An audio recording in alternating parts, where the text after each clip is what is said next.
à Ésaïe, fils d'Amoz, et lui dit: Va, détache le fond de terrain et ôte tes souliers de tes pieds. Il fit ainsi, marcha nu et déchaussé. Et l'Éternel dit: de même que mon serviteur Ésaïe marche nu et déchaussé, ce qui sera dans 3 ans un signe et un présage pour l'Égypte et pour l'Éthiopie, de même le roi d'Assyrie emmènera de l'Égypte et de l'Éthiopie captifs et exilés les jeunes hommes et les vieillards, nus et déchaussés, et le dos découvert à la honte de l'Égypte. Alors on sera dans l'effroi et dans la confusion à cause de l'Éthiopie en qui l'on avait mis sa confiance et de l'Égypte dont on se glorifiait. Et les habitants de cette côte diront en ce jour, voilà ce qui est devenu l'objet de notre attente, sur lequel nous avions compté pour être secourus, pour être délivrés du roi d'Assyrie. Comment échapperons-nous? Voilà. Très bien. Pourquoi, je ne sais pas encore pourquoi l'Esprit Saint m'a fait tomber sur ce passage tout à l'heure, mais je pense qu'en le lisant, tout le monde peut avoir une petite idée en lisant le passage. Au verset 1, il dit: c'était l'année où Sargon, roi de Syrie, a envoyé le chef de son armée contre la ville d'Ashdod, en Philistie. Celui-ci a attaqué la ville et l'a prise. Donc au verset 1, il nous est dit que le malheur est déjà arrivé. Le malheur, il est là. Le malheur, il ne va pas arriver, il est déjà arrivé, là, au verset 1. C'est fait. Et on pense que c'est le hasard qui a voulu que cette ville soit attaquée. Mais au verset 2, il nous est dit 3 ans avant, le Seigneur avait dit à Ésaïe, fils d'Amoz: enlève l'habit de deuil que tu portes autour de tes reins et retire tes sandales. Ésaïe a obéi et s'est promené sans vêtements et les pieds nus. Donc nous voyons que le châtiment qui tombe, eh bien Dieu avait pris soin d'avertir. Dieu avait tout fait pour avertir, pour prévenir, pour nous mettre en garde, pour que nous ne soyons pas surpris, car nous avons vu ce qui s'est passé avec Israël. Car ce qui est grave avec Israël, ce n'est pas ce qui s'est passé surtout. Ce qui s'est passé, ce sont des conséquences, ce sont des causes à effet. Mais ce qui s'est passé qui est grave et qui peut nous détruire, c'est l'effet de surprise. Tout est dans l'effet de surprise. Et pour la première fois de l'histoire d'Israël, c'est la première fois que l'Israël s'est fait casser les reins, s'est fait battre comme un chien sur son propre territoire, sur tout le territoire. Et heureusement que l'Éternel a eu pitié de Jérusalem. Parce que qui n'aurait pu pas faire à Jérusalem? Car savez-vous qu'à Jérusalem, il y a des Juifs arabes. Il y en a plein. Sur l'esplanade du temple. Simplement, ce qui m'intéresse, c'est qu'il faut qu'on arrête d'être surpris. Il faut qu'on arrête d'être étonné de ce qui nous arrive. Parce que ça fait des années que Dieu nous a avertis. Ça fait des années que Dieu nous prévient. Et le Seigneur, ici, il dit 3 ans avant. Pas 1 an, mais 3 ans avant. 3 ans avant. Et ici, le prophète Ésaïe fera quelque chose qui est très rare. Qui est rare d'ailleurs. Il ne prophétise pas. Il ne prophétise pas. Il ne dit pas, ainsi parle le Seigneur, cette ville d'Astod, en Philistie, celui-ci a attaqué. Non, il n'y a pas de prophétie. Il n'y a pas de prophétie. Mais, il y a un signe. Et le signe que l'Éternel va demander à son serviteur, à son prophète, vous l'avez lu comme moi, il lui a dit, enlève tes souliers, enlève tes vêtements, c'est tout juste, il ne lui a pas dit de marcher tout nu, hein, excusez-moi, parce que là on se pose des questions quand même, hein, il lui dit, enlève tes vêtements. Mais, vous voyez, Dieu n'essaye pas, Dieu n'est pas quelqu'un qui va essayer de ne pas nous prévenir. L'art de Dieu dans la Bible, c'est ça la Bible. Dieu, c'est quelqu'un qui nous avertit. Dieu ne fait jamais rien sans nous avertir. Il a même averti le premier homme. Il l'a mis en garde, il l'a averti, il lui a parlé dans le jardin d'Éden. Il lui a pas fait un long discours, mais ce que Dieu lui a dit était clair. Et c'est arrivé exactement comme Dieu l'a dit. Amen. Et ça ne changera rien. Parce que les déclarations de Dieu sont justes. Parce qu'il y a en Dieu point d'injustice, point d'iniquité. Et Dieu, là, il a pris son prophète. Et il lui dit, enlève tes souliers, enlève tes vêtements, et marche pieds nus. Heureusement que le Seigneur ne dit pas, comme il a dit à Esaïe, bon, enlever les vêtements, bon, ça ne me dérange pas, parce que je ne suis pas très beau à voir. Comme ça, au moins, je suis tranquille. En voyant mon corps, tout le monde s'éteint. Grâce à ma chemise, je peux avoir une certaine beauté. Ma chemise et mon petit chapeau sur la tête. N'est-ce pas? Mais ça m'en fout. Mais si Dieu me dit enlève tes souliers et marche pieds nus, ça, c'est pas la même chanson. C'est pas le même refrain. N'est-ce pas? Mais Esaïe a obéi. Amen. Regardez le passage, il obéit tout de suite. Il fait tout de suite ce que Dieu lui a dit. Mais c'est tellement beau la phrase. Hein? Voyez? Ah, oui. 3 ans avant, le Seigneur avait dit à Isaïe, fils d'Amoz, enlève les habits de deuil que tu portes autour de tes reins et retire tes sandales. Isaïe a obéi et s'est promené sans vêtements et les pieds nus. Si on pouvait obéir comme Esaïe, ce serait formidable. Et est-ce que toi, tu as le droit que quand Dieu t'a parlé par la Bible, parce qu'à l'époque, ils n'avaient pas la Bible. Ils avaient 5 livres de Moïse, mais ils n'avaient pas comme nous la Bible. Dieu, même s'il n'y avait pas la Bible, Dieu, il a quand même parlé avant que ça arrive. Dieu, il a prévenu avant que ça arrive. Et qu'est-ce qu'il a dit? Dieu prononce. Vous voyez? Les choses vont être prononcées. Ben oui. C'est un signe et un avertissement pour l'Égypte et l'Éthiopie. Le roi d'Assyrie fera prisonniers les Égyptiens. N'est-ce pas ce qui s'est passé samedi? N'est-ce pas ce qui s'est passé samedi en Israël? Fera des prisonniers, les enlèvera. Vous voyez? Hein?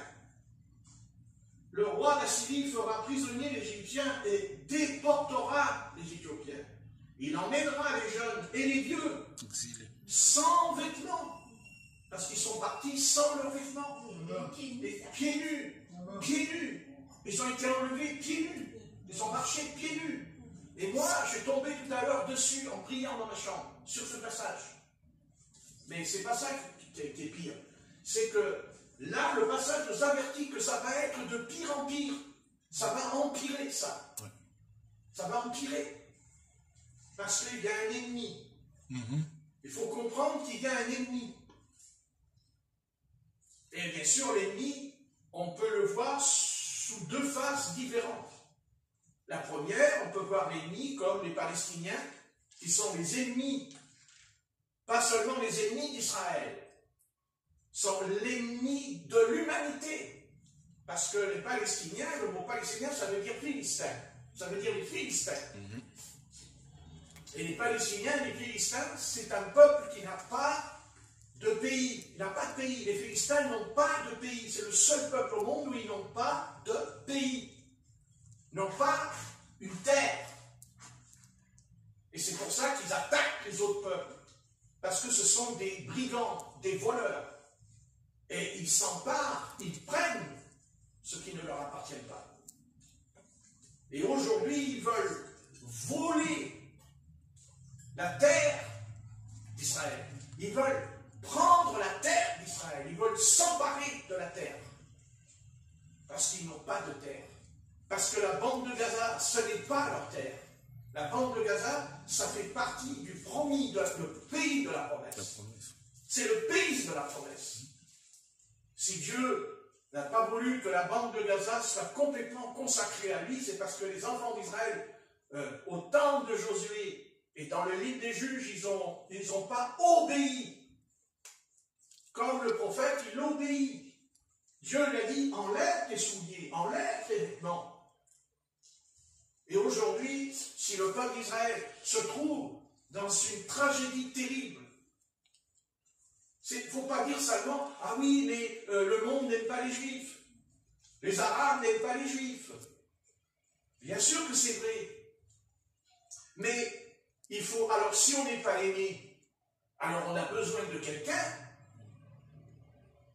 qui nous aime. On a besoin de quelqu'un qui va nous protéger. Oui. Mais si on n'est pas protégé, c'est parce qu'il y a quelque chose qui ne va pas avec le Seigneur.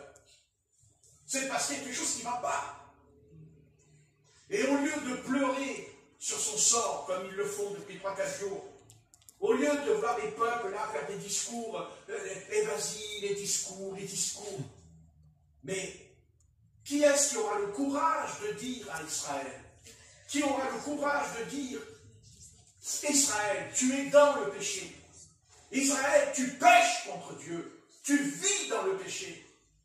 Et tu as oublié les règles que Dieu, il t'a dit. Dieu, il t'a parlé. Dieu n'a jamais parlé comme il a parlé aux autres peuples de la terre. Amen. Dieu lui a parlé. Dieu lui a dit, tu es un peuple à part. Dieu lui a dit, je t'ai choisi parmi toutes les nations. Dieu lui a dit, tu seras la tête des nations. Dieu lui a dit, toutes les nations seront bénies, il a dit à Abraham. Et Dieu a même dit, celui qui te maudit sera maudit, a dit l'Éternel à Abraham. Donc Dieu a revêtu son peuple d'une onction, d'une puissance. Dieu lui a même donné une onction pour faire la guerre à ses ennemis. Parce que quand Dieu a demandé à Israël de faire la guerre, c'est pas, Israël n'a pas fait la guerre contre les hommes. Ils ont fait la guerre que Dieu a voulu qu'ils fassent contre ses ennemis, contre ses adversaires, à lui. Et Israël n'est qu'un outil, un instrument entre les mains de la volonté de Dieu dans l'univers. Voilà la réalité. Seulement Dieu a dit, tu seras vainqueur, à condition que tu remplis le contrat. Parce que quand Dieu appelle Abraham, quand Dieu dit à Abraham, ceux qui te béniront seront bénis, ceux qui te maudiront seront maudits, Dieu il dit ça parce qu'il a fait une alliance avec Abraham. Parce que Dieu, il a fait un pacte avec Abraham. Il y a une alliance. Dieu a signé un contrat avec Abraham. Et Dieu lui dira, je vais te faire sortir de Chaldée en Ur, parce que mon peuple, même qui n'était pas encore formé, le mot Israël n'existait pas encore au temps d'Abraham. Non, non, non. C'est à partir de Jacob. Tu t'appelleras plus Jacob, tu t'appelleras Israël, c'est-à-dire le prince, mais le prince de quoi? Le prince de paix. Parce que le seul peuple au monde qui peut apporter la paix à l'humanité, le seul peuple qui peut réconcilier les peuples entre eux, c'est le peuple d'Israël, parce qu'il y a en lui le prince. Il y a en lui le prince. Et nous connaissons son nom. Il s'appelle Jésus. C'est lui qui va revenir. C'est lui qui va réconcilier Israël avec les Arabes. C'est lui qui va installer la paix universelle, parce qu'il est le prince de paix. Mais il ne peut pas le faire maintenant, parce que dans l'homme, parce que l'humanité aspire à la paix, mais elle veut vivre comme elle veut. Elle veut suivre sa propre voie. Et Dieu dit non, non, parce que moi je connais le futur, moi je connais l'avenir, moi je sais des choses que vous ne savez pas. Parce que si vous le savez, vous seriez semblable à moi. Ben alors vous seriez sage comme moi. Et vous ne feriez pas toutes ces guerres. Dieu dit à Ésaïe, tu vas enlever. Voilà, et vous savez ce qui me plaît, c'est Ésaïe qui fait tout de suite. Moi, ce qui me plaît, c'est tout de suite, ah, il obéit, donc. Ah, si on pouvait en faire autant, oui, ce serait formidable. Hein? Mais on est lent à obéir. On est lent, hein? Mais Ésaïe a obéi. Il a fait ce que Dieu lui a demandé. Et c'est tout ce que Dieu nous demande. Dieu ne nous demande pas de faire des sacrifices. Non, non. Dieu, quand il dit à Ésaïe, enlève tes souliers pour marcher pieds nus. Non, non, non. Dieu ne lui dit pas, tu fais un sacrifice. Non, tu obéis. Tu obéis, tu fais ce que je t'ai dit. Tu ne discutes pas. Tu fais et tu agis. Et Ésaïe a fait exactement ce que le Seigneur lui a dit. Et pourquoi il a pu obéir? Car pour savoir pourquoi il a pu obéir, ça c'est intéressant. Il a pu obéir parce que l'ange Gabriel a dit à Marie, je me tiens dans la présence de Dieu. Personne ne peut obéir à Dieu si on n'est pas dans la présence de Dieu.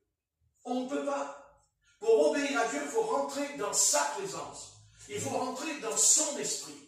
Il faut être pénétré de son esprit. Amen. Et c'est le seul moyen d'obéir. Après, on n'obéit pas parce qu'il a dit, sans moi, vous ne pouvez rien faire. Vous ne pouvez rien faire. Et oui. Par contre, on peut obéir. On ne peut pas faire, dans le sens qu'on ne peut pas être parfait. Mais si on obéit, alors on va aller vers ce chemin de la perfection. Et Dieu ne nous demande pas d'obéir. Dieu dit, enlève tes souliers, que ce soit enlever ses souliers. Nous aussi, on enlève tes souliers pour dormir. Ok, j'en connais un, il dort avec ses souliers. Enfin, bon, c'est spécial. Bon, mais là, il y en a un, il dort avec ses souliers.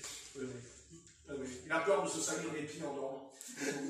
Il a peur peut-être qu'il y ait une souris qui mange. Comme ça, voilà, il se réveille le matin, il n'a plus de chaussures. Mais il a toujours ses pieds, hein, c'est sûr. Bon, après, il faut qu'il achète des chaussures. Hein. Bonjour madame, j'ai des chaussures. Ah oui, oh, ça fait 3 fois que vous venez. Oh, vous êtes un beau client. Ouais, que vous voulez. Moi, je dors des chaussures. Il y a les souris qui bouffent les semelles. Alors, oh, ils sont gentils. Oh, ils sont gentils les souris. Oh, gentils souris. Gentils. Je vous ferai un prix pour les chaussures. Je vais me baisser le prix quand même. Voilà. Il faut obéir. Amen. C'est tout ça. Dieu, quand il appelle Moïse, Dieu l'appelle Moïse. Dieu lui dit, oh, mets ta main dans ton sein, hop, il sort, hop, la lèvre, hop, il remet la main, hop, il n'y a plus de lèvre, il n'y a plus de lèvre. Dieu lui dit, jette le bâton par terre, hop, il y a un serpent, il dit, reprends-le, hop, il n'y a plus de serpent. Mais avant qu'il ait tout ça, Moïse, Dieu lui a dit, ôte tes souliers, ôte tes sandales, après on verra. Et il les a enlevés. Il les a enlevés. Il n'a pas dit, oh éternel, mais pourquoi je dois enlever mes chaussures? Ah, mais pourquoi je dois me convertir? Ah, mais pourquoi je dois prendre le baptême d'eau? Ah, mais pourquoi? Mais pourquoi? Ben, tu as un temps pour obéir. Tu as un temps. Tu as un temps pour obéir. C'est ton temps. Mais le temps, il s'arrête parce qu'on passe à un autre cycle. Et nous savons quand Dieu nous parle. Nous le savons. Parce que c'est quand on est visité dans la prière. À chaque fois qu'on se met en prière et qu'on sent la présence de Dieu dans notre âme, c'est que Dieu nous visite. Amen. Donc ça veut dire que si Dieu te visite en fond de ton âme, ça veut dire que Dieu te dit, alors vas-y, il faut obéir. Qu'est-ce que tu attends pour obéir? Ah oui, mais ça coûte cher. Hein? Ouais, moi, je suis d'accord avec toi que ça coûte cher. Puisque c'est Jésus qui l'a dit. Qu'est-ce qu'il a dit Jésus? Il a dit, celui qui me suive porter sa croix. Voilà, exactement. Ah ben ouais. Et qu'il renonce À lui-même. Ah, ouais. Et bien, c'est ce qu'il a fait Isaïe. C'est exactement ce qu'a fait Isaïe. Il renonce à lui-même. Il porte sa croix. Parce que quand il fait ça, eh bien là, on voit que c'est un type du Seigneur Jésus. Ben oui, ôte tes vêtements. Ils l'ont ôté ses vêtements. Lisez le passage de l'Évangile. Il enlève ses vêtements, la tunique. Oui. Ben oui, bien sûr.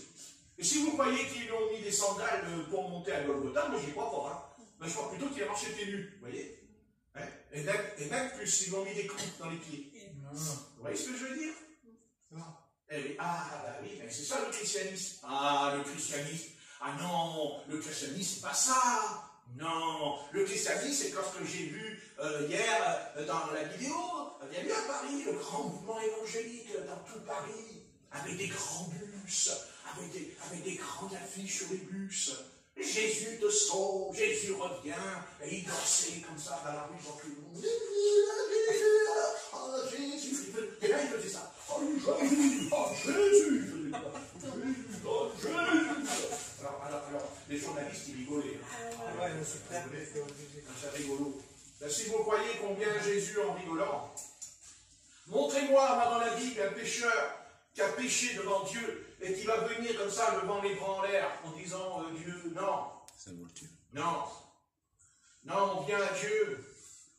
D'abord, on vient à Dieu parce qu'il est Dieu. On vient à lui parce qu'on est perdu. On vient à lui parce qu'on est perdu, parce que nous ne sommes pas nés de nouveau. Parce que vous voyez, c'est bien beau là, les réunions là, de Jésus, là. Mais c'est pas ça l'évangile. L'évangile, c'est pas ça. Non. L'évangile, c'est la repentance. Oui. L'évangile, c'est l'humilité. L'évangile, c'est de se remettre en question.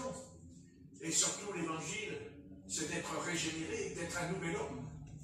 C'est ça, l'évangile. C'est de devenir une nouvelle créature, l'évangile. Et non pas une espèce de pièce de théâtre. D'ailleurs, le Seigneur vient dire, ôte tes vêtements, ôte tes souliers. Alors, on va dire, comme à eux dans la rue, l'Éternel, s'il était venu, il aurait dit, écoutez, enlevez vos vêtements, là, enlevez vos chaussures. Hein? C'est-à-dire, spirituellement, enlevez, voyez, enlevez là, toutes ces choses. Artifice. Voyez, Dieu les a avertis, Dieu les a avertis, hein. Mais de quelle manière il les a avertis? Exactement ce qui leur est arrivé. Parce que vous avez vu ce qui leur est arrivé. Exactement ce que Dieu a fait à Ésaïe, c'est eux qui, après, ont vécu ça, après. Parce qu'ils n'y croyaient pas, hein, qu'ils allaient être emmenés sans les souliers, sans les vêtements et tout. Voyez, mais Dieu est bon, regardez Dieu comme il est bon. Il a pris un homme, il a pris Ésaïe, il a pris cet homme, et il a dit, allez-toi dans cet état, parce que c'est ce qui va leur arriver. Mais moi je suis Dieu, et je suis bon. Et pendant 3 ans, il va leur montrer.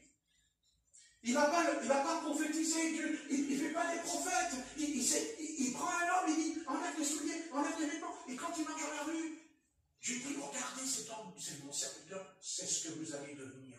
C'est ce qui va vous arriver. Mais 3 ans. Dieu a donné 3 ans. Mais Dieu a parlé. D'ailleurs, c'est écrit dans l'Épître aux Hébreux, chapitre 1, vous l'avez lu. Dieu nous a parlé dans le Fils. Oui. Autrefois, Dieu nous a parlé à la fin des temps, et Dieu nous a parlé dans le Fils. Dieu nous a parlé.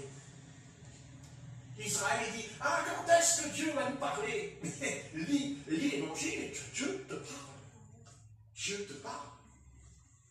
Pourquoi Israël ne veut pas du Seigneur Jésus? Mais parce qu'ils ne veulent pas être nés de nouveau.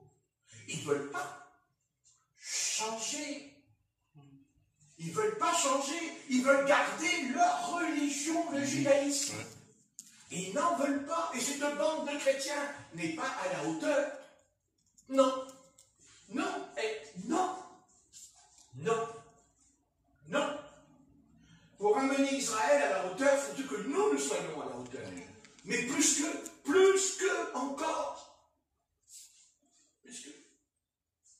Dieu, dans l'Ancien Testament, il dit à Israël, Dieu dit aux Juifs, dans l'Ancien Testament. Une femme qui porte un vêtement d'homme, elle sera punie.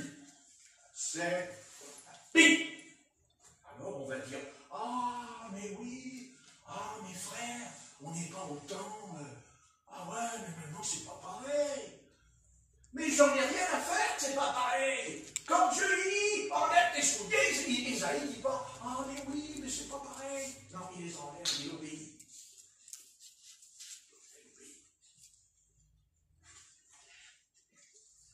Si vous allez en Israël, et je pense que vous l'avez vu, vous avez vu en Israël comment étaient habillées les femmes là, quand elles couraient. Oui. Je parle de ceux qui sont consacrés. Je parle pas des jeunes filles, des gaillards. Je parle des femmes qui couraient, elles avaient des robes très longues, des cheveux longs, tout. Elles couraient, mais elles étaient habillées comme il faut. Jusqu'en bas, j'ai vu. Parce qu'elles pratiquent la loi de Moïse. Alors nous allons venir vers eux. Oh, mais je suis chrétienne. Donc elle est chrétienne, elle a un pantalon serré contre les cuisses, sinon. On fait tout le truc là, tout le truc derrière, sinon. Et elle arrive comme ça, voilà. Et après, elle rentre dans l'église, elle rentre dans le temple de l'Éternel, avec son pantalon serré, on voit tout. Voilà. Et Dieu dit, oh, mais c'est pas grave. C'est une autre époque, c'est un autre temps. Je t'en foutrais, moi, d'un autre temps. Vous allez voir là-haut. Vous allez voir là-haut ce qui va se passer. Parce que là-haut, ce ne sera pas la même chanson qu'en bas. Ce ne sera pas le même refrain en haut. Jésus, il l'a dit aux riches. Il lui a dit, ici, ce n'est pas la même chose. Vous avez qu'à lire dans Luc 7. Ce n'est pas la même chose, il lui a dit. Mais pas pareil après. Sur la terre, Dieu dit, tu peux faire tout ce que tu veux. Tu peux aller où tu veux. Mais sache que Dieu t'appellera en jugement. Ça, c'est certain. Tous, Dieu nous appelle. Tous, sans exception. Amen. Et le seul moyen de s'en sortir, c'est d'avoir celui qui peut nous sauver. C'est le Christ. Pas le Christ crucifié, le Christ enseveli et le Christ ressuscité. Mais avant de ressusciter, Christ, il est crucifié d'abord. Et nous pensons, nous croyons que nous allons rentrer dans le royaume de Dieu. Mais bien sûr, il y en a combien qui vont arriver, qui arrivent là-haut devant le trône. Ah, Seigneur! Alléluia! J'étais protestant, j'étais baptiste, pentecôtiste, méthodiste. Je lui dis, mais j'en ai rien à faire. Tu peux être tout ce que tu veux. Le Seigneur va lui dire, est-ce que tu es né de nouveau? Né de nouveau? Bah oui, je suis né de nouveau. Ah bon? Tu en es sûr? Est-ce que tu es régénéré? Est-ce que ta nature a été transformée? Ah, mais Seigneur, tu es un sauveur, tu es bon. Oh, mais tu es Jésus. Mais tu es Jésus. Mais c'est écrit, tu es un sauveur, tu as sauvé mon âme. Oui, mais si j'ai sauvé ton âme, en tout cas si j'ai lavé ton âme, elle sera conforme à la Bible, ton âme. Amen. Ou alors tu vas faire comme Isaïe, tu vas enlever tes souliers, tu vas enlever tes vêtements. Parce que là, les vêtements que tu as, ils ne sont pas bons. D'ailleurs, ils n'étaient pas bons, puisqu'il a dit c'est les vêtements de l'enterrement. Vous n'avez pas lu? L'enterrement, c'est écrit. N'est-ce pas? Ben oui. Voilà. C'est Dieu. Dieu n'est pas le Dieu de la mort, il est le Dieu de la vie. Amen. Et si Dieu nous donne la vie, il va nous donner un vêtement nouveau. C'est pas une chemise qui va te donner, Dieu ne va pas donner une chemise quand tu arrives là-haut. Ce vêtement, c'est parce que tu es né de nouveau. Tu es né de nouveau. Autant tu es né naturellement, tu es venu dans un corps naturel. Ça s'appelle l'homme naturel. Mais maintenant, il y a un autre homme en toi, l'homme surnaturel. Il est d'en haut, il est d'en haut. D'ailleurs, avec ce qui se passe en ce moment, avec les Palestiniens, avec les Arabes, avec Israël, nous allons faire attention à ce qu'on va dire. Il va falloir faire très attention quand on parle. Oui. N'est-ce pas? Parce que ça pourrait nous couper peut-être la tête. Et comment on va faire attention? Eh bien, en disant, Seigneur, fais que je sois régénéré. Fais que je sois né de nouveau. Pour que ce ne soit pas moi qui parle, que ce ne soit pas, même si j'ai raison, c'est toujours le moi qui répond. C'est toujours le moi qui va apporter une explication, une solution. Mais ça sera la catastrophe pour nous. Que ce soit les Palestiniens, les Arabes ou Israël, ce qu'ils ont besoin, ce n'est pas des opinions des uns et des autres. C'est l'homme nouveau qui doit s'adresser à l'homme. C'est l'homme nouveau qui doit parler aux hommes. L'homme nouveau doit parler au président de la République comme il doit parler au gars qui est couché par terre dans la rue. Parce que l'homme nouveau ne fait pas de différence. Oui. L'homme nouveau, il n'est ni pour les riches, il n'est pas plus pour les pauvres. Il est pour le pécheur qui est perdu. Car tu peux être pauvre et être riche, tu es perdu. Ça veut dire que tu n'es pas régénéré. Ça veut dire que tu ne ressusciteras pas. Non. Ben, tu ne feras pas à la première résurrection. Et peut-être même que tu ressusciteras, ça c'est sûr, mais pour aller dans la GN. Parce que c'est quand même terrible de ressusciter pour aller dans la GN, dans l'Apocalypse. Il ne vaudrait mieux pas qu'il ressuscite. Qu'est-ce que vous en dites? Oui, ils vont ressusciter, c'est écrit. À la deuxième résurrection, devant le trône blanc, tout le monde ressuscite. Enfin, nous, il y a longtemps qu'on soit ressuscités, nous. On ne fait pas partie de cette bande. Nous, on est... Première résurrection. Peuple à part. Un peuple à part. Alléluia. Bien sûr. Bien sûr. Bien sûr. C'est certain. On ne peut pas jouer la comédie éternellement.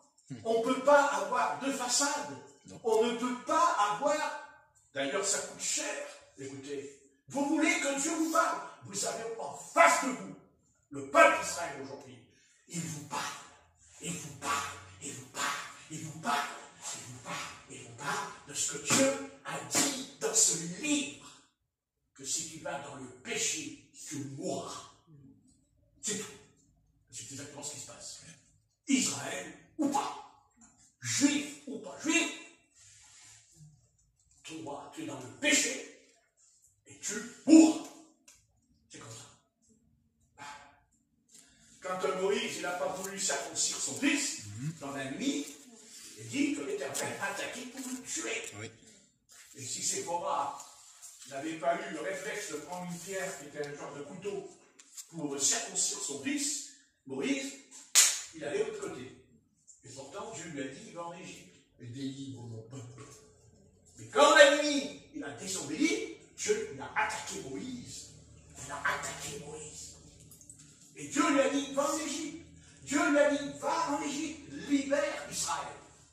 Libère Israël. Mais lui, il a désobéi. Il a dit, mais moi je ne vais pas faire circoncire mon fils. Et vous savez pourquoi il n'a pas fait? Parce qu'il y avait encore en lui des choses de l'Égypte.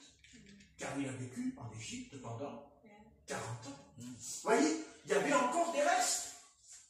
Il désobéissait à Abraham, car c'est Dieu qui a donné la circoncision. Pas à Moïse, à Abraham. Circoncis. Et le premier qui a été circoncis, ce n'est pas Isaac. C'est Ismaël. C'est-à-dire le monde arabe. Et oui. Et quand Moïse a fait le contraire, et même Abraham a désobéi, et aujourd'hui, si Abraham n'avait pas désobéi, si Abraham n'avait pas eu une relation sexuelle avec Agar, il n'y aurait pas eu Ismaël. Et aujourd'hui, il n'y aurait pas Ismaël. Et non. Et quand Ismaël est venu au monde, eh bien, qu'est-ce qu'il a dit Abraham? Il dit, les Arabes, ils sont 12 endroits. Et qui sera une nation puissante qui s'étendra sur toute la terre, dans le texte que j'ai lu tout à l'heure. Ils se multiplieront, il dit, les Arabes, sur toute la terre. Et pourtant, Dieu, lui, il a un fils, Isaac. C'est un tout petit peuple. Vous avez vu la carte? Le tout petit peuple d'Israël, la carte. Tout petit. Et autour, les grands pays, la Syrie, l'Iran, l'Irak, la Jordanie, les grands pays. Ça, c'est Israël. Mais c'est le salaire du péché. Il a désobéi parce qu'il a douté. Il a douté. Parce que Dieu n'a pas dit que ça serait avec Agar. Il a dit, Sarah aura un fils. Pas Agar. Mais il a douté. C'est la chair en lui. C'est la chair. Pour que sa chair elle en prenne un coup, il a fallu qu'il ait 100 ans. 100 ans. Oh, 100 ans. Vous vous rendez compte? Vous vous rendez compte, Dieu? Mais Dieu, il savait qu'il allait faire ça à l'avance. Il le savait. Il savait qu'Abraham aurait un garçon à 100 ans. Pourquoi? Parce que pour gars à 100 ans, hein, Sarah lui a dit, elle rit, elle fait dans l'éternel, je ne sais pas si elle fait comme moi, elle rit, elle dit, moi, mon mari, il a encore des désirs avec moi. Il fut un temps que les désirs, il y en avait, hein. Il était beau, le gars, hein. Et puis regarde, et puis bon, peut-être que la méthode, ça fait comme crime, enfin bon, moi, je ne suis pas sûr, hein, encore, hein. Il a 100 ans, le gars, puis le poulet. Ah oui, il y a un garçon qui arrive, non. Et ça démontre quoi? C'est une image de la chair. C'est la chair qui meurt. Vous voyez ce que je veux dire? C'est pas lui. À 100 ans, c'est pas lui. C'est un miracle. Et en plus, elle était stérile. Alors là, lui, c'est vraiment le fils de la promesse. Elle est stérile, tout. Mais Dieu avait promis. Dieu l'a promis. Et malgré ce qu'il a fait, Dieu, il a tenu sa promesse. Et il la tiendra avec nous. Si on est fidèle. Ça ne veut pas dire qu'on ne peut pas tomber comme Abraham. Mais on se relèvera, on regrettera, on se repentira, parce qu'on est des fils. On est du Seigneur. On va le dire, on est la semence du Seigneur. Et toute semence produit du fruit. Non? Ah oui? Voilà. Eh oui. Et il a eu son fils, bien sûr. Mais, voyez Dieu. Et il n'a jamais revu Israël. Jamais. Mais jamais. Et vous savez, vous avez qu'à lire les passages, il l'aimait, Ismaël. Hein? Oui. Vous avez qu'à lire. Il ne faut pas dire qu'il n'aimait pas, c'est pas vrai. Au contraire, il aimait beaucoup Ismaël. Ah oui, c'est sûr. Mais Dieu n'a pas dit à Abraham, prends Ismaël, va au mont Moriah et offre-le-moi en sacrifice. Il n'a pas dit, il n'a pas demandé. Pourquoi? Parce que ce n'était pas le fils de la promesse. Tout simplement. Mais Ismaël, c'est la semence d'Abraham. Attention, c'est la semence d'Abraham. C'est Abraham, Ismaël, c'est lui. Il ne faut pas dire que c'est pas vrai. C'est être insensé de dire à Israël que les Arabes, c'est pas... non, c'est les descendants d'Abraham. Mais ce n'est pas le bon choix. Dieu dit toujours à Israël, tu es un peuple mis à part. Mais si tu es mis à part, l'Éternel dit, sanctifie-toi. Me sanctifier? Oui. Plus de pantalon, plus de cheveux courts, tout en l'air là-devant, quand on montre là, tout en l'air. Ah non, on ne peut pas faire ça. Il faut être couvert, tout. La sainteté, la pureté. Vous voyez, vous, Marie? Non, mais voyez Marie, non, mais voyez Marie en jean. Oh, tu les ronfles. Hein? Vous voyez Marie en jean? Non, mais voyez Marie qui arrive en jean. Salut, Ange Gabriel. Comment tu te trouves? C'est très américain. Ah, moi, ouais. C'est comme ça. Avec un petit décolleté ouvert ici, on va les seins, vous savez, là, en travers, dedans. Hein? Les vis. Alors, oui, écoutez, excusez-moi, oui. Alors, le petit garçon, même les petits garçons, ouais, quand il voit une jeune fille de 14 ans, c'est tout ouvert, elle se penche comme ça. Puis ils sont jolis, les ballons. Le petit gars, il jette un coup d'œil. Mais il grandit avec ça. Ah oui. Et puis la nuit, il rêve. Sur le coup, il rêve. Ouais. Et quand il rêve, il se met à crier. Il crie au fait qu'il a rencontré Dracula. Tu sais, tu vois? Mais en vérité, la maman, elle dit, mais qu'est-ce que t'as, mon petit, qu'est-ce que t'as? Il dit pas que tu l'as vu. Il dit pas. Mais il est troublé. Il est à l'envers. Vous comprenez? C'est pour ça qu'aujourd'hui, on veut absolument les initier tout de suite à ça. Non? Oui. Oui, ça correspond. Tout va ensemble. C'est un ensemble, bien aimé. C'est un vrai chaud. Oh, pardon. Je vais pas le par terre. Donc, ça guérit. Allez, je ris un peu parce qu'autrement, on va faire comme Ésaïe. Enlève ton vêtement de deuil. C'est écrit là. Oui. Allez, il faut être sérieux. On n'a aucun bonheur à ressembler au monde. Il n'y a aucun bonheur. Aucun bonheur. C'est pas vrai.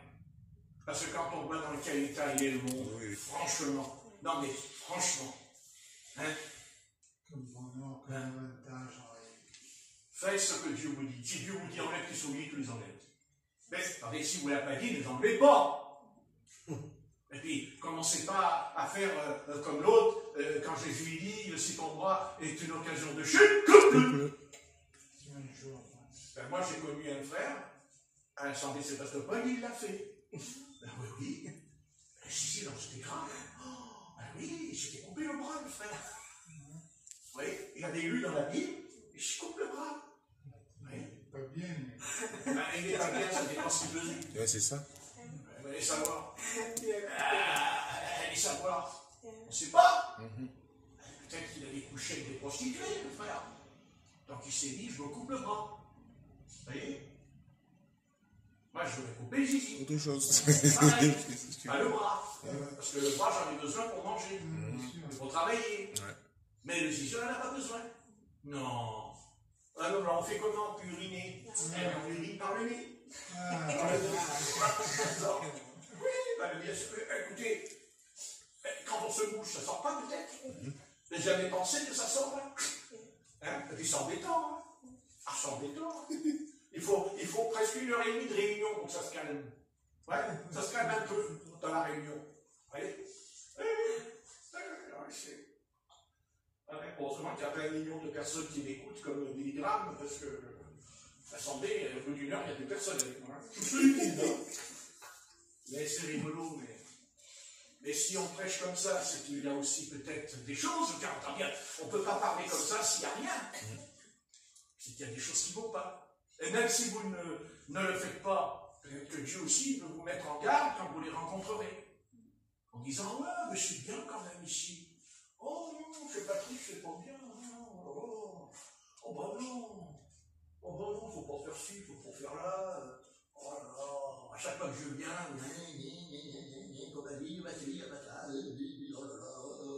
ça continue, il va me foutre dans une boîte de conserve, le gars. Hein? Et moi, je préfère aller dans une boîte de conserve et ne pas être perdu. Amen. Je vous en pensez? Oui.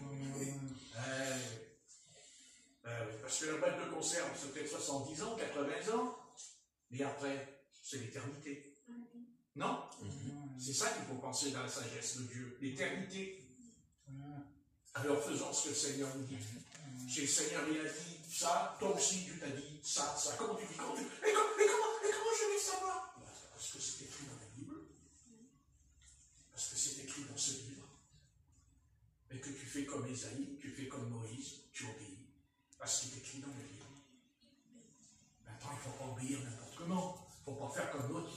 bras parce que Jésus a dit coupe ton bras.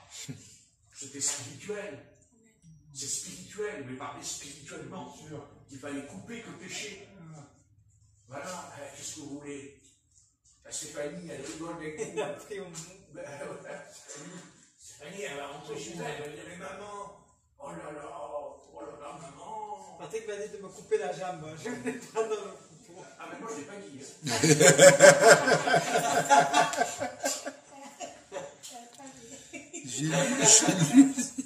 J'ai lu dans la Bible. J'ai lu. Voilà. J'ai pas dit de couper, j'ai dit de s'habiller différemment. Mais on change de carte. On dédie. On dit Patrick, elle a dit la jambe. Et j'ai pas dit de couper la jambe. Je crois. J'ai dit que la jambe soit habillée différemment. Parce qu'une femme, elle a des jambes. Oui, éviter. Parce que maintenant, quand elles ont 60 ans, d'abord, il y a que les sœurs. Alors là, il y a les varices, il y a tout là. Voilà. Mais là, franchement, c'est l'horreur. Non, mais sur la calvaire, j'en ai vu. Mais franchement. Non, mais franchement. Là, de plus en plus. Hein. Ils ont 90 ans presque. Ils ont une jupe aussi. La game est short. Le short. Non, mais. Et elles sont contentes. Elles sont là. Ah, ils regardent le vieux, dis donc. Regarde. Il y a les jeunes qui regardent aussi. Là. Mais vous savez, comment expliquer? Parce qu'une jeune fille qui a 20 ans, on pourrait le comprendre. Mais une femme qui a 60 ans, il y a un petit quelque chose là qui ne va pas. Mais je vais vous dire moi ce qui ne va pas. Vous voulez savoir ce qui ne va pas? Ben c'est un démon. Oui, c'est un démon. Mais bien sûr. Parce que je ne vois pas l'intérêt à cet âge-là de marcher dans la rue avec les varices sur les cuisses, les jambes complètement horribles. Notre grand-mère, tu sais ce qu'elle nous disait? Non. Elle disait la vieille, elle ne veut plus mourir. Ah oui. Oui, c'est vrai, c'est pas faux. Non, c'est pas faux. C'était son expression. Mais oui. Elle est contente, ces familles-là. Je serais une mamie sexy. Voilà. Mais, bon, je vais m'arrêter. Non, mais c'est vrai qu'il y en a qui sont. Je vais vous assommer un peu de marteau. Ça va aller pour aujourd'hui. Mais sincèrement. Mais attendez. Mais il y a un démon. Oui. Il y a un démon, c'est pas possible. Mais que ça soit jeune ou pas. Il y a un démon. Je vous dis qu'il y a un démon. Ah oui. Et vous savez pourquoi? Parce que la Bible dit que les démons, ils ont un titre. Ils ont un titre sur eux. Et même Jésus les a appelés avec ce titre souvent. Esprit impur. Esprit impur. Ça veut dire. Voilà. C'est tout. Qu'est-ce qu'ils disent dans Marc chapitre 1, verset 27? Il commande. Comment il dit? Il commande aux démons? Non. Je suis impur. Il dit aux esprits impurs. Un peu moins pur. Parce que le péché, c'est impur. Ouais. Parce que quand on pêche, on salit son âme. On fait du mal à son âme. Et celui qui n'est pas régénéré, il ne sait pas. Il ne sent rien. Et quand on est converti, on le sent. Et d'ailleurs, la première chose qu'on ressent, c'est la tristesse. La tristesse. Parce qu'il y a deux tristesses. Il y a la tristesse selon le monde et la tristesse selon Dieu. Mais il ne faut pas confondre les deux. On peut être triste selon le monde. Mais là, on est perdu. On est perdu. Ça veut dire que Dieu nous a abandonnés. Ça veut dire que Dieu nous a livrés. Il nous a livrés à la perdition. Mais quand on a la tristesse selon Dieu, ça veut dire que Dieu nous a... Ça veut dire qu'on a trouvé grâce au-dessus devant Dieu. Parce que cette tristesse selon Dieu, on dit, je ne vais plus pécher. Je veux arrêter. Amen. Je veux arrêter. Et pour ça, je veux prier. C'est ça la tristesse de Dieu. Parce que Dieu, quand on pêche, il est triste aussi. Autant Dieu, il est joyeux. Mais il est joyeux quand on obéit, quand on fait ce qu'il veut, il est content. Dieu. Il est joyeux. D'abord, il nous bénit, parce qu'il est joyeux. Il dit, je vais le bénir puisqu'il fait ce que je lui ai dit. Mais si on va dans le péché, Dieu ne peut pas être d'accord. Je ne comprends pas. Pourquoi Israël est dans un tel état ce soir? Pourquoi? Alors je sais les théories qu'on va sortir, je les connais tous ces théories, mais ça ne résout pas le problème, ça ne guérit pas Israël, ça ne relève pas Israël ce soir, tout ce qui se passe.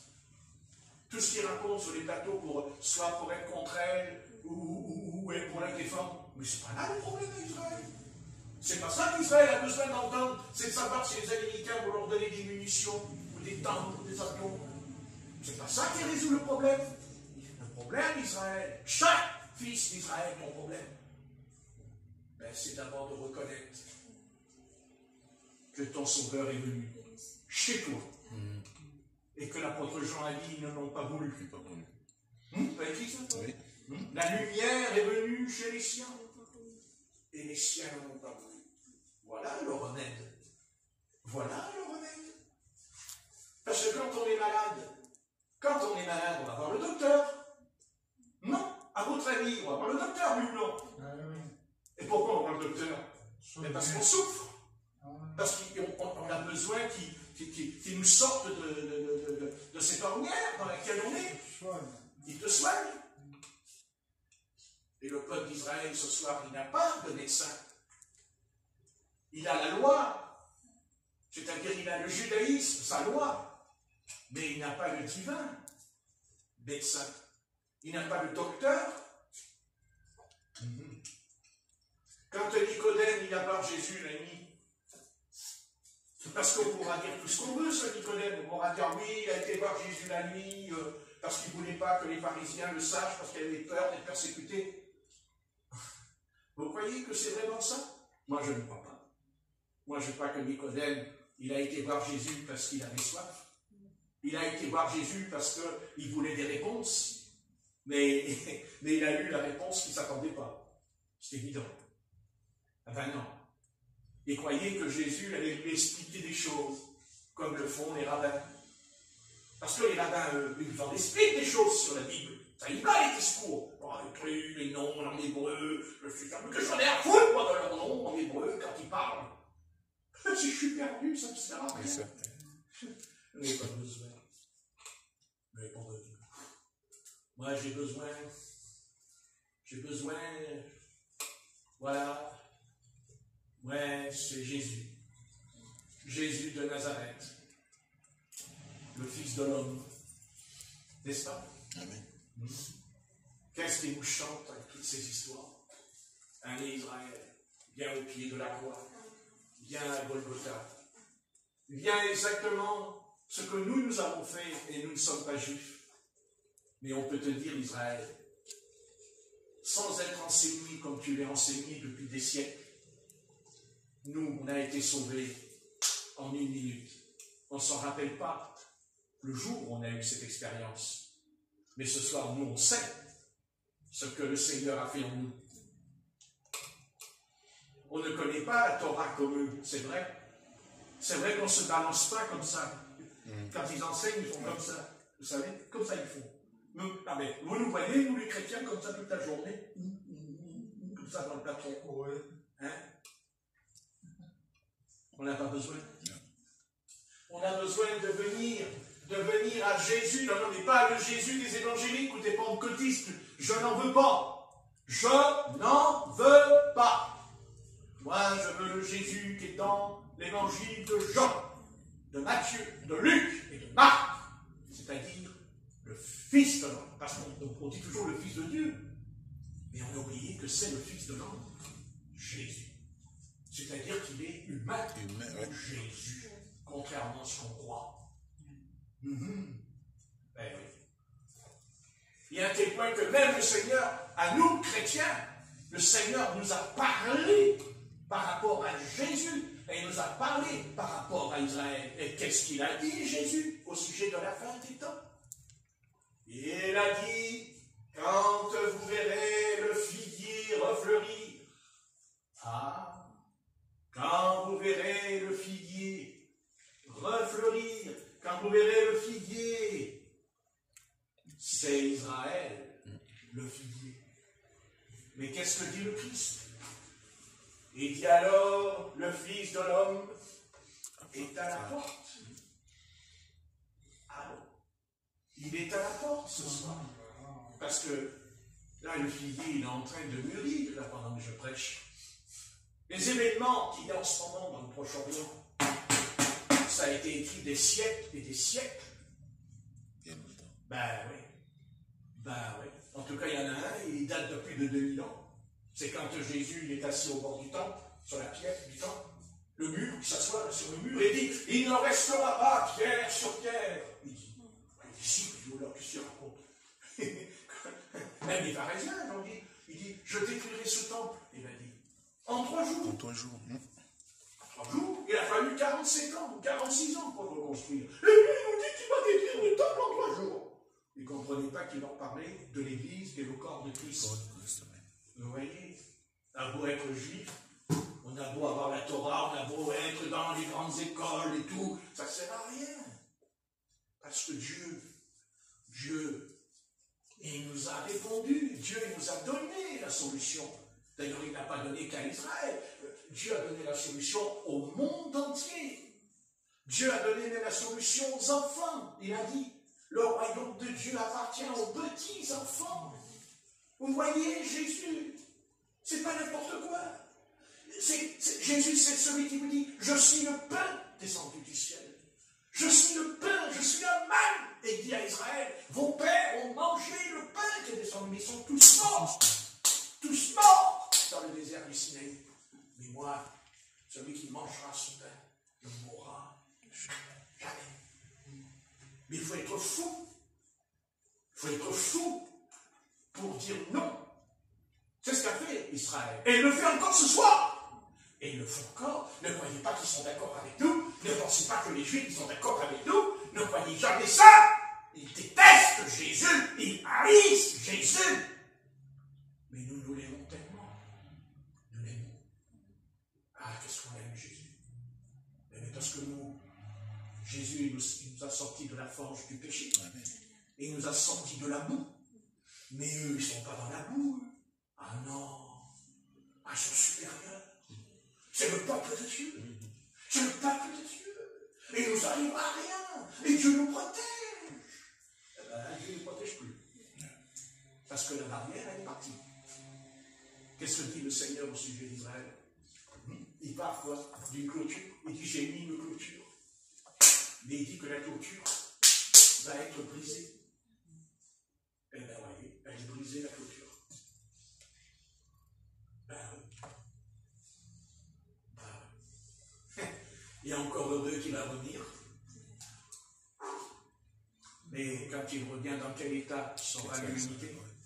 Mais dans quel état va être l'humanité quand le Maître va revenir? 200 millions de morts sur le bord du fleuve de l'Euphrate. Et l'Euphrate, c'est qui? Il n'y a pas l'Iran. Il n'y a pas l'Irak.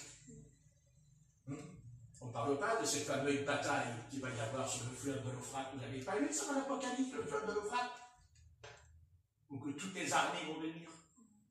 Je ne parle pas de la Judée. Gog et Magog, il viendra en Judée. C'est pas maintenant.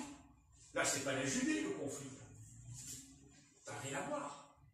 Mais c'est vrai que ça va nous conduire. C'est vrai que ça va nous conduire vers Gog et Magog. Bien sûr. C'est vrai que ça va nous conduire par... Bien sûr. Bien sûr que quand je parle du Fils de l'homme, c'est parce qu'il y en a un autre qui va venir avant lui. L'Antéchrist. Parce que lui aussi, c'est un homme. Mais l'homme du péché, dit l'apôtre Paul, l'homme du péché, il va venir. N'est-ce pas? Vous connaissez? Je ne vous apprends rien de nouveau. Mais peut-être qu'on ne réalise pas, c'est différent quand il y a la... C'est ça, et c'est pour ça que Dieu prend un serviteur de Dieu quand même, hein, parce que le serviteur de Dieu, quand il parle, ça fait quand même flash, Dieu n'est pas obligé à dire. Je savais, mais je n'ai pas bien compris. Et ce soir, il va falloir comprendre. Parce qu'on est tous mouillés. Hein. Ah, on est tous mouillés. Ah, oui, les musulmans, le christianisme, le judaïsme, c'est pas religion sur la terre. Alors on est tous dans le... Ah, on est tous dans le dos. Tous dedans. Tous dedans. La seule différence, c'est que nous avons quelqu'un qui est avec nous. Quelqu'un qui va nous sortir de là. Vous savez comment ça s'appelle? Ça s'appelle l'enlèvement. À sortir de là. Ouf, alléluia.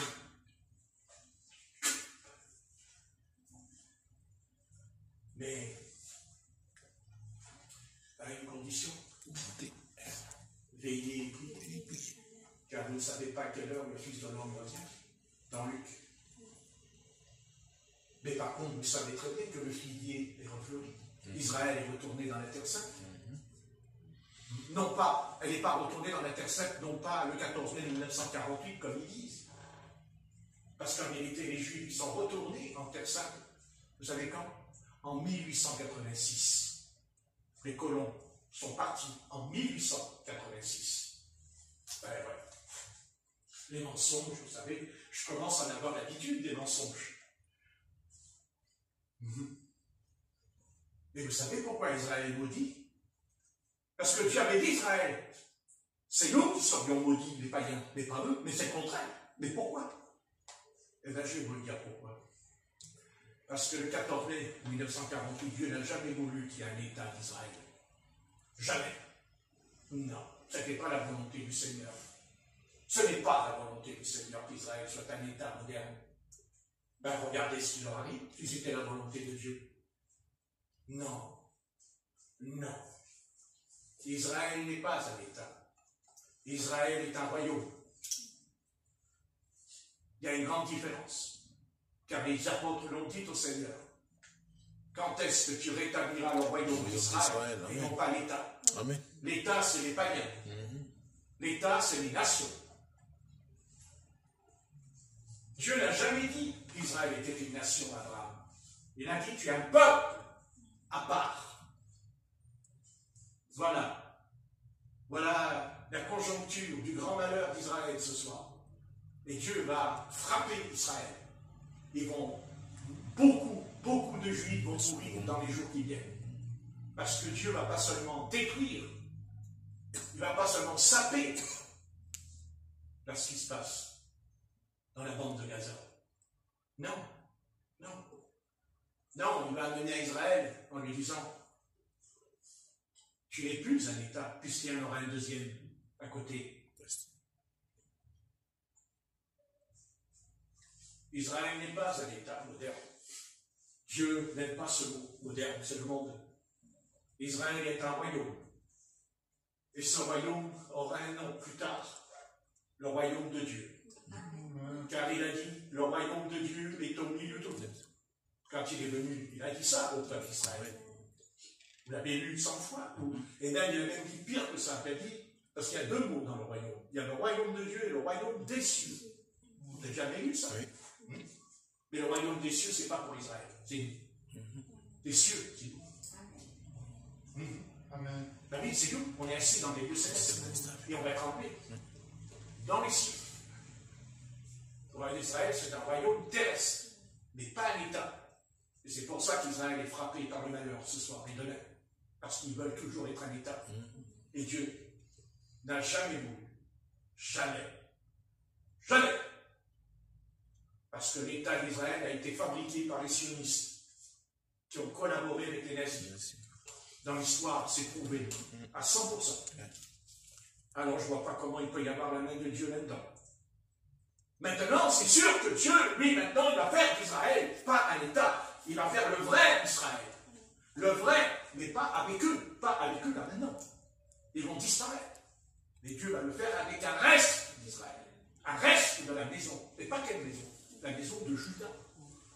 C'est pas n'importe quoi. La maison de Juda. et se joindra à la maison de Judas. Il se joindra une tribu, la tribu de Benjamin. Car Dieu, il y avait 12 tribus en Israël. Il y en a 10 qui sont restés avec Jéroboam, qui était des champs. Et 2 tribus qui sont restées avec Roboam, c'est-à-dire la maison de Judas, de David. Et Jéroboam n'est pas dans la maison de David. Pas du tout. Jéroboam était un serviteur de Salomon, qui a voulu alors tuer Salomon, il s'est enfui. Et quand Salomon est mort, on a été le chercher. Et c'est comme ça que le royaume d'Israël a été coupé. 10 tribus et 2 tribus à part, Judas et Benjamin. Et à la fin, c'est dans la maison de Judas que Jésus, Yeshua, viendra. Mais avant, ils vont crier. Ils vont crier. Ils vont avoir des larmes qui déchirent tous les cœurs de l'humanité en eux. Parce que on va leur arracher le cœur, c'est-à-dire Jérusalem. On va arracher quelque chose en eux. Et le Seigneur nous l'a dit pour nous. Cette génération qui verra ces choses ne passera pas que le Fils de l'homme sera revenu. Alors réjouissons-nous au fond de nous. Alléluia. Alléluia. C'est pas moi, c'est Jésus qui a dit le figuier. Quand le figuier refleurira, nous sommes en pleine dedans. Mais vous savez ce qui va pas? C'est que les chrétiens, ils sont tellement dans le monde que c'est pas qu'ils ne le savent pas, mais ils ne sont pas prêts. Ils ne se préparent pas. Ils continuent à vivre comme avant, dans le monde, un coup avec Dieu, un coup avec le monde, un coup avec le monde, un coup avec Dieu. Dire, oh, le Seigneur devant lui. Ouais, mais vous savez ce qui est écrit dans Matthieu 25, hein? Il y avait 10 vierges, 5 étaient folles et 5 étaient sages. Donc, ce soir, on comprend que, excusez-moi, on n'a pas besoin d'être très intelligent. Nous savons tous, écoutez, nous savons que le figuier, c'est le peuple d'Israël. D'accord. Et quand Dieu dit, quand le figuier refleurira, il veut dire par là que pendant 2000 ans, le peuple d'Israël était dispersé. Ils n'étaient pas constitués comme maintenant. Ils n'étaient pas comme maintenant. La seule différence, c'est que ce qu'ils ont fait là maintenant ne colle pas avec la volonté divine.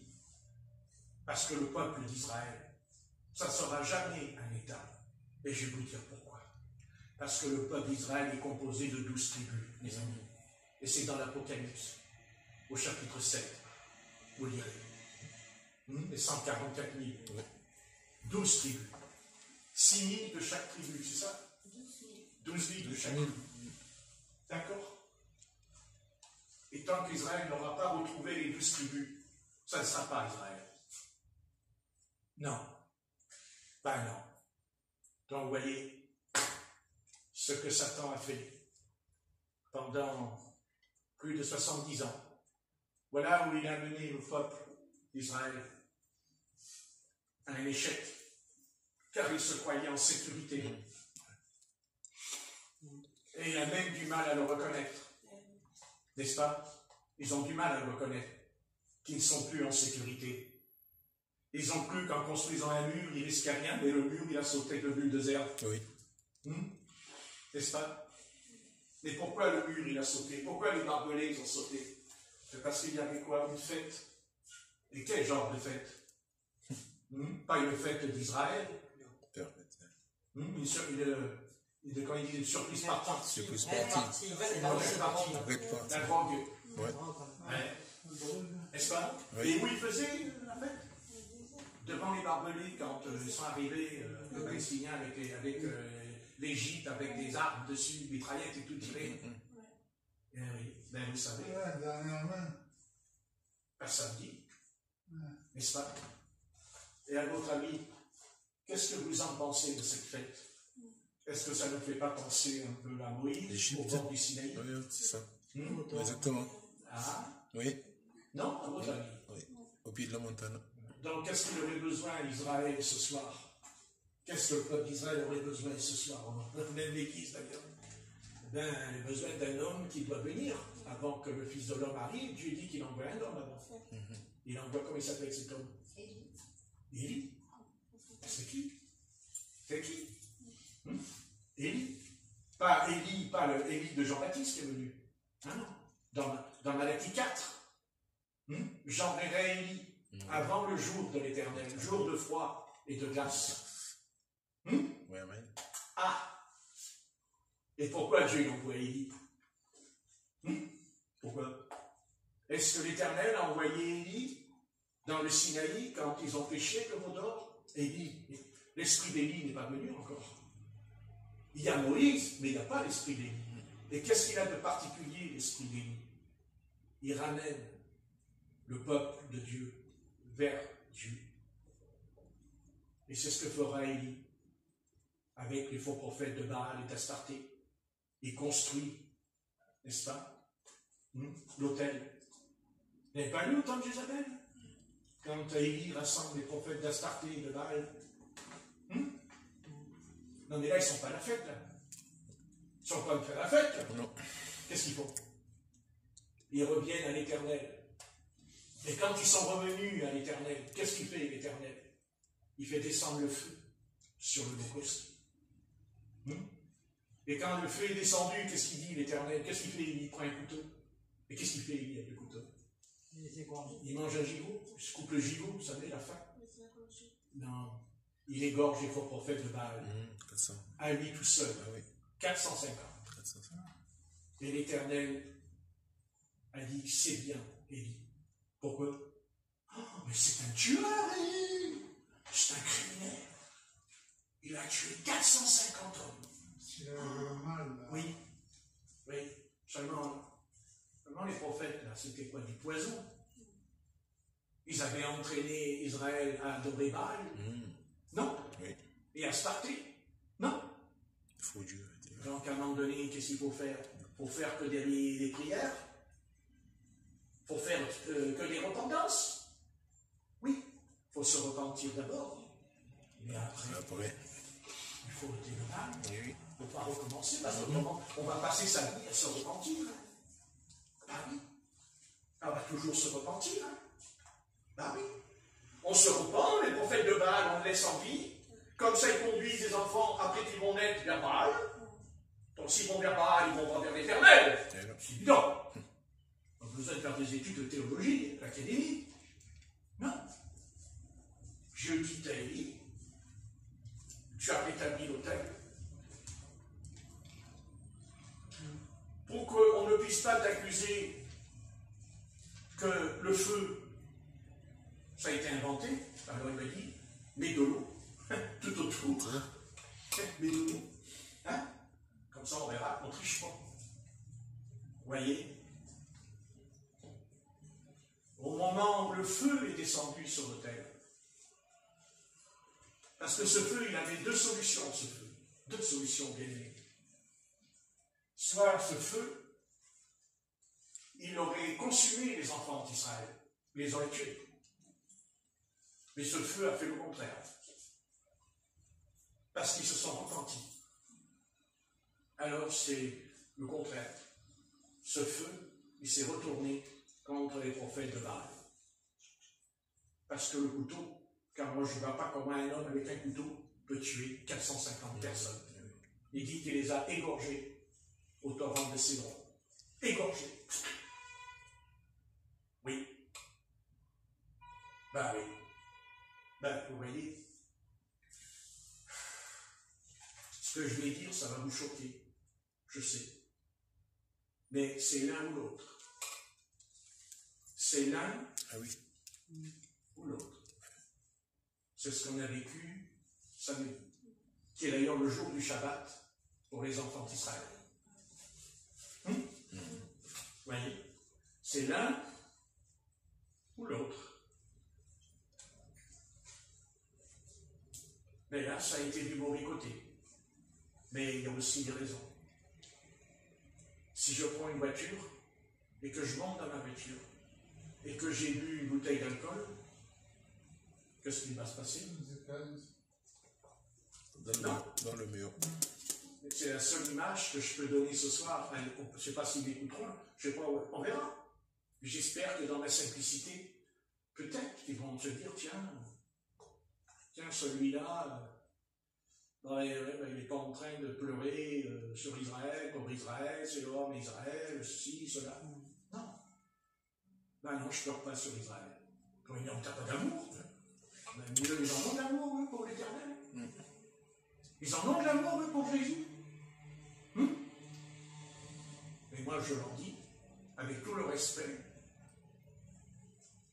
écoute bien, ami, ce que tu sèmes, tu le récoltes. L'un ne vient pas pleurer. Parce que tu as oublié que depuis 2000 ans, tu fais pleurer l'Éternel tous les jours dans le ciel. Parce que tu as détourné ton cœur de l'Éternel. Ouais. Tu l'as renié, rejeté. Parce que quand tu dis je ne veux pas de Jésus, tu as rejeté le Dieu d'Abraham, d'Isaac et de Jacob. Oui. Eh bien oui. Ah, je sais que ça choque, hein, ça risque de choquer, là, hein, même pour beaucoup de chrétiens. Mais moi, je ne suis pas là pour faire plaisir aux chrétiens et aux juifs. Oui. Moi, je suis là parce que je crois que Dieu qui est en moi, dans mon cœur, a des choses à dire. Et que moi, je ne vais pas empêcher Dieu de le dire, sous crainte que je pourrais aller en prison, qu'on pourrait peut-être même me frapper. J'en ai rien à faire. Rien à faire. Je dirai ce que Dieu a mis en moi. Amen. Et que ça soit Israël ou pas Israël, ça ne changera rien. Dieu est le Dieu pour tout le monde. Amen. Voilà. Dans l'Ancien Testament, il est le Dieu d'Israël, et ce soir, Dieu est le Dieu pour tout le monde, parce que le Messie, il est venu pour Israël, mais aussi pour le monde. Parce que si ce n'est pas vrai, on ne serait pas sauvé ce soir. Amen. Ben, on ne serait pas sauvé. On serait au cinéma, à cette heure-ci. On serait au théâtre, à cette heure-ci. Ou peut-être dans les bras de Morphée. On n'en sait rien, moi. Hein?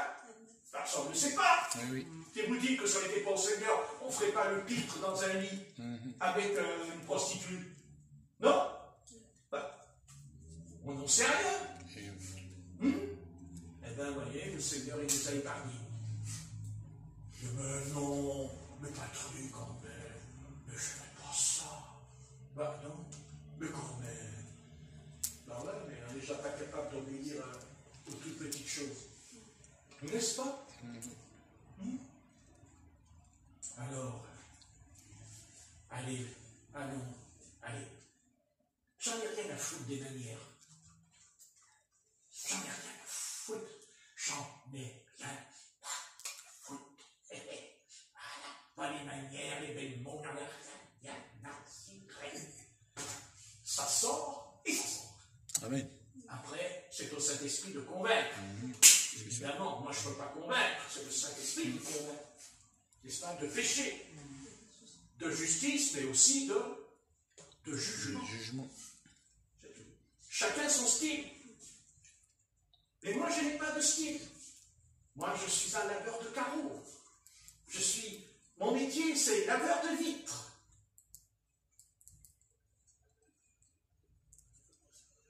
Et laveur de vitres, ça lave les vitres. Et peut-être que quand je prêche, je lave les vitres. Ça brûle. Lave les vitres.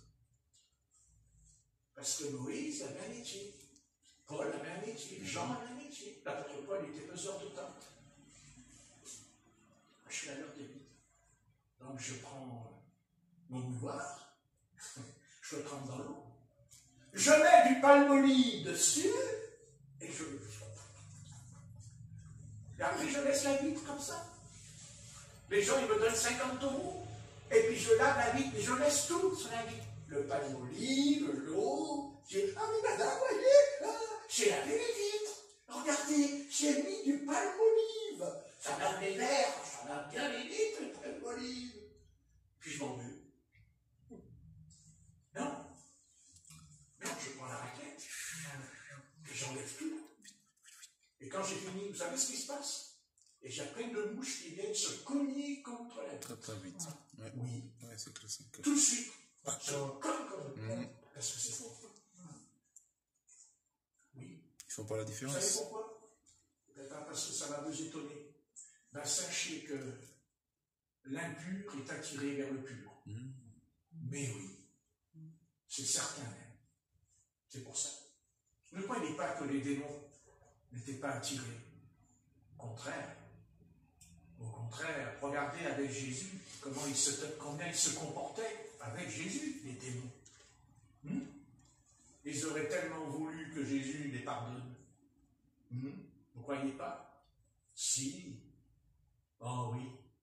Ah, si seulement Jésus avait dit, je vous pardonne, vous avez péché contre mon Père. Je vous rétablis. Et vous allez retrouver votre corps d'ange.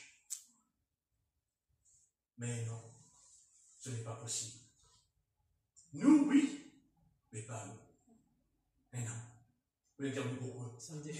Mais parce qu'ils ont une connaissance que nous n'avons pas. Parce qu'ils n'ont pas eu un corps humain, ils n'ont pas un corps humain comme nous. N'est-ce pas? Ben non. Et Jésus ne nous a jamais pardonné. Par contre, ils ont supplié le Maître. Ne nous envoie pas dans la vie. Ça, ils l'ont supplié. Il dit, il priait, c'est écrit. Il prie Jésus. Comment les démons peuvent prier maintenant? Eh bien oui, les démons, ils prient. Ah oui. Ah oui, parce qu'ils savent ce qui les attend. Et Satan aussi, il sait ce qu'il attend. C'est pour ça qu'il est déchaîné en ce moment. Il a vu qu'il est déchaîné. Parce qu'il sait que bientôt, il va aller dans la prison. Il le sait. Ben, il le sait.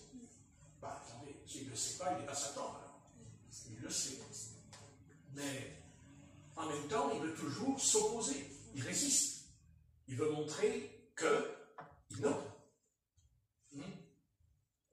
Parce qu'il nous tient tête. À nous aussi, il nous tient tête.